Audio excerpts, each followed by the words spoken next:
शादी, सुहागरात, प्रेगनेंसी, फिर बच्चे का जन्म। किसी भी शादीशुदा जिंदगी में यह सीक्वेंस आम होता है, लेकिन जब इन चारों के बीच कुछ भी मिसिंग हो जाए तो शुरू होता है चर्चाओं का दौर। चर्चा उस समाज की जिसकी सब पर नजर है। चर्चा उस समाज की जो लोगों की कमियों को ढूंढता रहता है। चर्चा उस समाज की जिसे कब किसकी शादी हुई, कब कौन मां बना, जैसी अनगिनत बातों से मतलब रहता है। शादी, बच्चा, मां, ये सारी बातों का आखिर हम जिक्र कर ही क्यों रहे?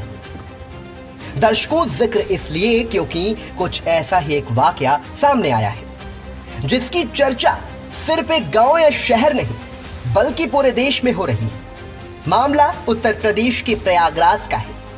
जी हां, वही प्रयागराज जो पिछले दिनों महाकुंभ को लेकर खूब चर्चा में रहा। लेकिन यह मामला सबसे अलग है क्योंकि यहां एक नई नवेली दुल्हन ने एक बच्चे को जन्म दिया।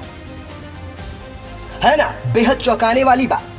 हां, अगर दुल्हन का पति उसे और उसके बच्चे को अपना लेता तो शायद किसी को कोई भी आपत्ति नहीं थी, लेकिन चर्चाएं तब भी होती। शाम थी 24 फरवरी की, जब गाजे बाजे के साथ प्रयागराज के करछना क्षेत्र के गांव से एक बारात निकलती है। बारात दुल्हन के घर भी जाती है। सारी बिरादरी और मेहमानों के बीच धूमधाम से और हंसी खुशी से वो सारी रस्में भी हुई जो एक शादी में होती है।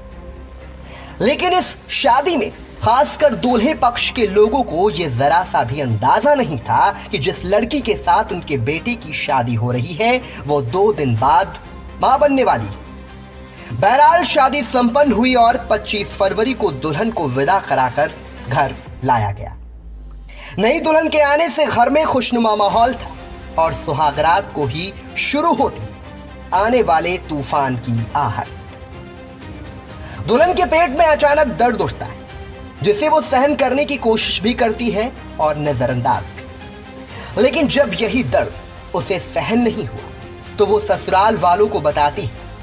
तभी आनन फानन में उसे CHC करछना ले जाया जाता है, जहां डॉक्टरों ने उसे 9 महीने की गर्भवती बताते हुए कहा कि किसी भी वक्त बच्चे का जन्म हो सकता है। इतना सुनते ही सभी चौंक गए और एक पल के लिए बस सन्नाटा ही फैल गया। सन्नाटा उस बात का जिससे हर कोई अनजान था। परिवार के लोग इस बात पर सही से यकीन भी नहीं कर पाए थे कि थोड़ी ही देर बाद दुल्हन ने एक बच्चे को जन्म भी दे दिया। अब तो मानो परिवार और भी संकट में आ गया। तभी इस बात की जानकारी दुल्हन के मायके वालों को दी जाती है और फिर शुरू होता है एक दूसरे पर आरोप प्रत्यारोप का खेल। जहां लड़के पक्ष के लोग मायके पक्ष पर सच्चाई न बताकर शादी करने की बात का आरोप लगाते हैं, तो वहीं मायके पक्ष ने दूल्हा और अपनी बेटी को एक दूसरे से मिलने जुलने की भी बात कही। हालांकि दूल्हे ने सारे आरोप बेबुनियाद बताते हुए जांच कराने की बात कही और दुल्हन को अपनाने से साफ इनकार कर दिया। वहीं इस लड़के के पिता का कहना है कि हमारा सामान लौटा दे, लड़की वाले हम बहू को अपना नहीं सकते। हमें शादी में खर्च हुए रुपए नहीं चाहिए, लेकिन हमने जो सामान दिया है वो वापस मिल जाए। लड़की वाले अपना सामान वापस ले जाए। अगर हमारा सामान नहीं मिलता है तो हम कानूनी कार्रवाई करेंगे, लड़की वालों के खिलाफ मुकदमा दर्ज कराएंगे। तो वहीं लड़की की मां का कहना है कि लड़के वालों ने दहेज लेकर शादी की, वो हमारी बेटी को ले जाएं। अगर वो बेटी के साथ नहीं ले गए तो उन पर कार्रवाई करेंगे। अब बच्चे को पाल लेंगे। बेटी अभी भी लड़के का ही नाम ले रही, बेटी को नहीं ले जाएंगे तो वो मर जाएगी। अब इस पूरे प्रकरण में कौन सही है कौन गलत है, ये तो DNA जांच के बाद ही पता चलेगा कि कौन किसे धोखा दे रहा है।